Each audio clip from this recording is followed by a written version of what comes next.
देवाच्या आणि मंदिराच्या नावावर भीक मागण्याचा धंदा तुम्ही बघितलाय का? हा व्हिडिओ बघा. देसी घी और एक सरसों की तेल की बोतल, भैया ये तक भी नहीं ला सकते तो अपने कृपया करके अपने घर लौट जाया करो। साफ सीधी बात है सबसे, जो दरबार में आएगा पहली बार वो तेल की बोतल, देसी घी मधुसूदन का, लोकल वाला देसी घी बिल्कुल नहीं चलेगा। ध्यान रखना भैया, मधुसूदन का घी लेके आओ, वो लेके आओ। बाबा ब्रांड की बोतल आके सरसों के तेल की वो लेकर के आओ, ठीक है भाई। जो नहीं ला सकता वो कृपया करके अपने घर बैठे बहुत सारे दरबार खुले में वहां जा चले जाए। जब तुम्हारा एक काम सफल हो जाता है तो माँ की कढ़ाई चढ़ के माँ की कढ़ाई जरूर चढ़ाया करो, आ गया? नहीं तो फिर दूसरा काम भी नहीं बनेगा और मैं फिर वापस उसकी चीजें खोल दूंगा, चाहे उसके साथ कुछ भी हो, कुछ भी घटित हो, मेरी कोई जिम्मेदारी नहीं है, ना मेरी कोई गारंटी है। जिसका जो काम बनेगा मुझे बिगाड़ना भी आता है और बनाना भी आता है। तुम्हाला दरबारामध्ये यायचं असेल तर देसी घीची बॉटल आणि एक तेलाची बॉटल आणावी लागेल. बरं, देसी घीची बॉटल ही लोकल नाही तर मधुसूदनची आणायची आहे आणि तेलाची बॉटल लोकल नाही तर बाबा ब्रँडची तेलाची बॉटल पाहिजे. आणि जर हे कोणी आणू शकत नाही तर त्यांनी दरबारामध्ये यायचं नाही, हा सरळ सरळ असं म्हणतो. आणि या सरळ सरळ भक्तांना धमकी देतो की याला चांगलंही करता येतं आणि यांना कुणाचं वाईटही करता येतं.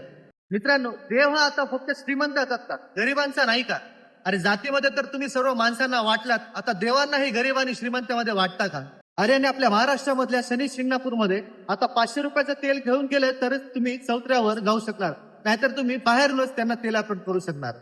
देवांचा व्यापार करणाऱ्यांना आणि भक्तांच्या भावनेसोबत खेळणाऱ्यांना जागीच चोप दिला पाहिजे, म्हणजे देवाचं बाजारीकरण होणार नाही आणि देवांचं विभाजन पण होणार नाही.